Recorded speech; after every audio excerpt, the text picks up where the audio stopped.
Chapter 14. Questions. 2 weeks later. James broke off the cross-country trail and sprinted across a football pitch, heading towards the rear entrance of the main building on Cherub campus. It had been raining for most of the last 3 days, and mud spattered up his legs as he ran. When James reached the double doors, he looked at his running watch and pressed the stop button before flipping through the settings. Time 22 minutes, 17 seconds, distance 5.03 kilometers, heart rate 139 beats per minute. It was only half a minute outside his personal best, and he'd set that when the ground was hard. As he leaned against the wall and pulled off his soggy trainers, James spotted his mates Kyle and Shaq running across the field behind him. He thought about waiting, but his t-shirt was wringing with sweat, and he didn't want to get cold. The back hallway on the ground floor smelled of the muggy air that wafted out of the laundry. The lift always took ages, and James felt sprightly, so he jogged towards the staircase. "Mr. Adams," a man called sternly. James's heart sank as he turned around and saw his geography teacher, Mr. Norwood. Norwood was an ex-Cherub in his mid-30s. Like many Cherub staff that didn't have families, he lived in an apartment on the 4th floor of the main building. He approached James holding a plastic laundry basket filled with folded shirts and jeans. "Been for a run, I see." Mr. Norwood smiled as he glared at the muddy trainers hooked over James's middle fingers. "Yes, sir." Mr. Norwood tapped his chin thoughtfully. "And yet, I seem to recall you telling me that you were still recovering. You said you'd been told to take things easy for a while and not overtire yourself with homework." James tried to sound sincere. "It's true, sir. I nearly died." Kyle and Shaquille staggered through the doors. "Oh, you came out of nowhere, James." Kyle grinned as he slapped James on the back. Mr. Norwood looked at Kyle. "So, you'd say James is in good health now?" Kyle and Shaq both nodded. "He's got strong legs," Kyle explained. "He's not fast, but he blasted past us when we were coming up the last hill." James's friends kept on walking, and James turned to follow them. "Nice talking, Mr. N," he said hurriedly. "I'd better take a shower before I stink the joint up." "Goodbye, James," Mr. Norwood said. "I'll see you on Tuesday morning, with the homework on rainforest ecosystems." "I still get headaches, sir." Mr. Norwood shrugged. "I'll give you a choice, James. Either bring your homework or an excuse note written by your handler." James realised he'd been rumbled. "All right, I'll do it," he said miserably. "And James, I don't appreciate you trying to con me." James walked towards the staircase and found Shaq and Kyle cracking up on the first landing. "Busted!" Shaq grinned. "Shut your face," James tutted. "I don't care anyway. It's only some piddling question and answer sheet. And Kerry's in my class, so I'll copy off her." "Cool," Shaq nodded, as the 3 boys started up towards their rooms on the 6th floor. "I've got Norwood in another set. Can I copy Kerry's off you?" When he reached his room on the 6th floor, James noticed that his answering machine was flashing at him. He tapped the play button and listened to the messages as he stripped off for a shower. "You have 2 new messages. First message left today at 9:17 a.m. James recognised Hewitt's voice. "Hi, James. Listen, I know it's Saturday, but I got another call from MI5. They'd like you to come down to London to answer some more questions. If it's okay, I'll try setting it all up for Thursday." James threw his t-shirt down and groaned to himself. "What's the point of more questions, you penis? I've been down there and gone through everything twice already." James could refuse to cooperate with the investigation if he wanted, but it wouldn't look good on his record. On the upside, a Thursday in London would mean he'd get away without handing in his GCSE history coursework for a few more days. Second new message left today at 11:37 a.m. James, it's Merrill, the voice barked angrily. I want your sorry little hide down here in the second floor conference room as soon as you've finished your run and taken a shower. And don't bother putting your good clothes on. No more messages. To listen again, press 1. To repeat messages, press 2. James shut off the answering machine and shook his head as he hooked his muddy shorts over his big toe and flicked them up in the air, narrowly missing his dirty clothes basket.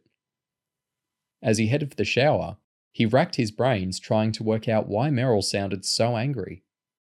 Mr. Norwood couldn't have complained in the time it took him to walk up the stairs, and Merrill's message had been left more than an hour earlier anyway. Whatever he'd done, the request to put on old clothes was a bad sign. It could only mean oven cleaning, ditch digging, or some other thoroughly unpleasant way of spending your Saturday afternoon. 2 floors up, Lauren Adams had just finished Saturday morning lessons and was in a much better mood. She had a wheeled suitcase and a mass of clothes spread over her bed, and System of a Down blasting from her mini hi-fi. She jumped out of her skin when a man's voice sounded in her ear. Sorry, he shouted, but I knocked 3 times. It was John Jones, a dome-headed mission controller who'd worked with Lauren and James on several previous missions. He wore a smart brown suit and shoes, with a waistcoat that made him look like a country gent. Lauren rushed across the room and switched off her music. Sorry, John. You frightened the life out of me.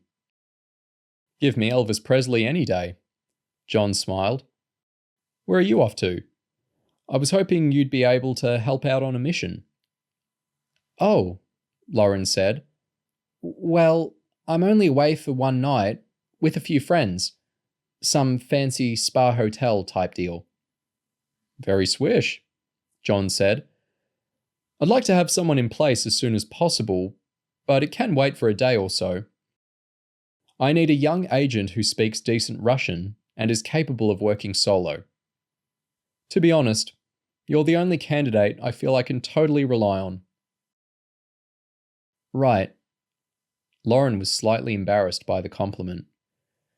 I haven't got any other missions lined up. Do you want me to come to your office on Monday morning or something?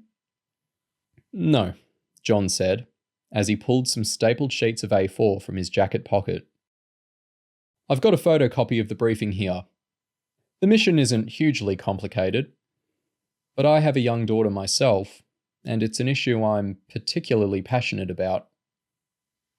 So what are we talking about? Lauren asked. Human trafficking. Classified mission briefing for Lauren Adams. This document is protected with a radio frequency identification tag. Any attempt to remove it from the mission preparation building will set off an alarm. Do not photocopy or make notes. Human trafficking and slavery. Talk of slavery often brings forth images of Africans being shipped to colonies in the Americas during the 19th century. Few people realize that it is still a problem in both rich and poor countries. In 2004, a United Nations report stated that slavery was the world's 3rd largest source of criminal income after drugs and the illegal weapons trade. Furthermore, the growth in slavery has been so rapid that it could become the biggest earner within 20 years. Modern slavery. Modern slavery takes many forms. The common feature is that poor people, usually children or young adults, are kidnapped or tricked into travelling to a wealthier part of the world, where they are held captive and forced to work against their will. In poor countries, it has long been common for youngsters to be captured and taken far away to work in sweatshops, to fight as soldiers, or to work in the sex industry. Some poor parents willingly sign their children over to people who promise to offer them a better life in another part of the world, while others hand their children over to crime syndicates and are too terrified ever to contact the police. Most disturbingly, many child slaves are street children or orphans who are sold into slavery by the police officers and care workers who are paid to protect them. In rich countries, such as the UK and the United States, the vast majority of slaves are teenage girls who are forced to work within the sex industry. Girls as young as 12 are smuggled into the UK, beaten, terrorised, and often injected with heroin or other narcotic drugs to make them docile, before being forced to have sex for money. The problem is vast. It is estimated that there are more than 25,000 forced sex workers in the UK, 500,000 within the European Union, and that over 90% of these are girls under the age of 20. A few of these girls have been smuggled from Asia and Africa, but the majority are from Russia and the poorer parts of Eastern Europe. The Cherub mission. In early September, a high-speed passenger ferry collided with a small motor launch during a storm in the English Channel. Despite the launch being severely damaged, the captain refused all offers of help and tried to escape. Appalling weather meant that search and rescue resources were stretched to the limit. The authorities were unable to pursue the boat, but several hours later, a customs officer on a routine patrol spotted the launch tied to a small jetty, 2 kilometres from the seaside town of Worthing. At first, the boat appeared to have been abandoned, but further inspection revealed that a 12-year-old girl was trapped at the end of the jetty. 2 customs officers braved high seas washing over the jetty to bring her back to shore. The officers suspected that the girl was being trafficked to work in the sex industry, and a search team sent onto the boat when the storm subsided revealed clothes and personal items belonging to as many as 10 teen and preteen girls. Since September, the young girl rescued from the pier has been staying at a children's home near Brighton. She has been questioned by police and social workers, but has adamantly refused to admit anything, except that her first name is Anna. Police have been unable to trace any sign of the people who are running the smuggling operation, or of the other girls who escaped from the damaged boat. Although all human trafficking investigations are given a high priority, the police are particularly concerned in this instance because it is thought that up to half of the girls on the boat were aged 13 or under, and are likely to have been trafficked to pedophile gangs. All attempts to question Anna have so far proved fruitless. However, police psychologists are hopeful that she may open up to a trusted friend. Although Anna's English is improving, it is thought that a girl aged 11 to 13, with a decent command of Russian, will have the best chance of winning Anna's confidence and unearthing information about both Anna herself and the criminal gang that smuggled her into Britain. Arrangements will be made for a Cherub agent to move into the Brighton children's home and share a room with Anna. The aim is to make friends and get as much information as possible about her background and the people who smuggled her to the UK. Note: the Cherub Ethics Committee approved this mission briefing on condition that all agents understand the following. This mission has been classified low risk. The agent is reminded of her right to refuse to undertake this mission and to withdraw from it at any time. This mission is likely to last 1 month or less. Its primary goal is to gather information from the victim of a crime. The danger to the agent should be minimal. "My God," Lauren said, after she'd read the briefing. "Those poor girls. Of course I'll do the mission. I had no idea it was such a big problem. I always thought prostitutes had sex because they made loads of money. I didn't realize that they were forced into it." "Sadly, an awful lot of them are," John said. "It's starting to get more publicity these days, but people still don't care much about the women. I mean, you open up your Sunday paper and hear that some footballer slept with a prostitute, And a lot of men just laugh and say, "Good on you, son."